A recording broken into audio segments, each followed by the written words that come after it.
Neat ಪ್ರಶ್ನೆ ಪತ್ರಿಕೆಯ ದಂಗಲ್ ಈಗ ರಾಜ್ಯಕ್ಕೂ ಕೂಡ ಹಬ್ಬಿದೆ. ಇವತ್ತು ದೊಡ್ಡ ಮಟ್ಟದಲ್ಲಿ ಹೋರಾಟ ಆರಂಭವಾಯಿತು. ನಿನ್ನೆಯೂ ಕೂಡ ಯುವ ಕಾಂಗ್ರೆಸ್ನ ಕಾರ್ಯಕರ್ತರು ನಿನ್ನೆ ಹೋರಾಟವನ್ನು ಮಾಡಿದರು. ಇವತ್ತು ಬಿಜೆಪಿಯವರ ಹೋರಾಟ ಆಯಿತು. ಏನಾಯ್ತು ಇವತ್ತು? ಕಾಂಗ್ರೆಸ್ ಬಿಜೆಪಿಯ ನಡುವೆ ಕೌಂಟರ್ ಪ್ರೊಟೆಸ್ಟ್ ಇವತ್ತು ನಡೆದಿರೋದು. ಕೆಪಿಸಿ ಕಚೇರಿ ಎದುರು ಭಾರಿ ಹೈಡ್ರಾಮಾ ಆಯಿತು. ನಿನ್ನೆ ಪ್ರಧಾನಿ ನರೇಂದ್ರ ಮೋದಿ ಅವರ ನಿವಾಸದ ಎದುರು ಕಾಂಗ್ರೆಸ್ನವರು ಪ್ರತಿಭಟನೆ ಮಾಡಿದರು. ಇವತ್ತು ಬಿಜೆಪಿಯ ಶಾಸಕರತ್ತ ಮೊಟ್ಟೆ ತೂರಿ ಬಂದಿದೆ. ಶಾಸಕ ಬಿಪಿ ಹರೀಶ್ ತಲೆಗೆ ಮೊಟ್ಟೆ ಎಸೆದಿದ್ದಾರೆ. ಶಾಸಕ ತಮ್ಮೇಗೌಡ ಇದ್ದ ಕಾರಿನ ಮೇಲೂ ಕೂಡ ಮೊಟ್ಟೆ ಎಸೆದಿದ್ದಾರೆ. ಶಾಸಕ ಅಶ್ವತ್ಥ ನಾರಾಯಣ ಮೇಲೂ ಕೂಡ ಮೊಟ್ಟೆಯನ್ನ ಎಸೆದಿದ್ದಾರೆ.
ಸೊ ಬಿಜೆಪಿಯ ನಾಯಕರ ಮೇಲೆ ಮೊಟ್ಟೆ ಎಸೆಯುವಂತ ಕೆಲಸವನ್ನ ಮಾಡಲಾಗಿದೆ.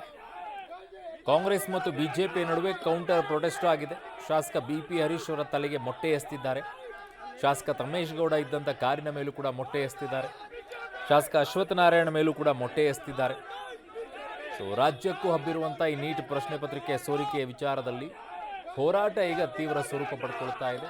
ನಿನ್ನೆ ಪ್ರಧಾನಿ ನಿವಾಸದ ಎದುರು ಕಾಂಗ್ರೆಸ್ ದೊಡ್ಡ ಮಟ್ಟದಲ್ಲಿ ಹೋರಾಟವನ್ನು ಮಾಡಿ ಸಂಜೆ ವೇಳೆ ಎಲ್ಲ ಡ್ರಾಮಾ ಸೃಷ್ಟಿಯಾಗಿತ್ತು. ಅದೇ ರೀತಿಯಲ್ಲಿ ಇವತ್ತು ಬಿಜೆಪಿಯವರು ಕೂಡ ಹೋರಾಟವನ್ನು ಮಾಡಕ್ಕೆ ಮುಂದಾಗಿದ್ರು ಕೆಪಿಸಿಸಿ ಕಚೇರಿ ಎದುರು. ಆ ಸಂದರ್ಭದಲ್ಲಿ ಬಂದಂಥ ನಾಯಕರ ಮೇಲೆ ಮೊಟ್ಟೆ ಎಸೆಯುವಂಥ ಕೆಲಸವನ್ನ ಮಾಡಲಾಗಿದೆ. ಯಾರು ಎಸೆದಿದ್ದು ಏನು ಅನ್ನುವಂಥದ್ದನ್ನ ಪತ್ತೆ ಹಚ್ಚಬೇಕಾಗಿದೆ. ನಾನು ಪ್ರತಿಭಟನೆಗೆ ಕೆಪಿಸಿಸಿ ಕಚೇರಿಗೆ ಬಂದಿರಲಿಲ್ಲ. ಮೊಟ್ಟೆ ಎಸೆತಕ್ಕೊಳಗಾದಂಥ ಶಾಸಕ ಬಿಪಿ ಹರೀಶ್ ಹೇಳಿಕೆಯನ್ನ ಕೊಡ್ತಾ ಇದ್ದಾರೆ. ನಮ್ಮ ನಾಯಕರು ಅಶೋಕ್ ಅವರು ಕರೆದಿದ್ರು, ಅವ್ರು ಇಲ್ಲೇ ಇರಬಹುದು ಅಂತ ನಾನು ಬಂದೆ.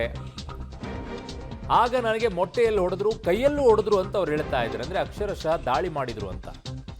ಮೊಟ್ಟೆ ಎಸೆತಕ್ಕೊಳಗಾದಂಥ ಶಾಸಕ ಬಿಪಿ ಹರೀಶ್ ಅವರ ಹೇಳಿಕೆ ಇದು.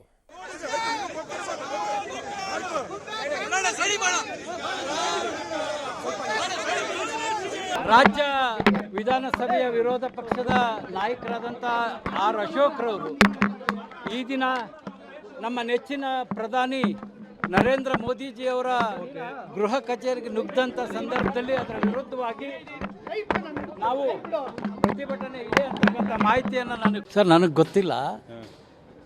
ನಮ್ಮ ವಿರೋಧ ಪಕ್ಷದ ನಾಯಕರು, ಪಕ್ಷದ ನಾಯಕರು, ಶಾಸಕಾಂಗ ನಾಯಕರಾದ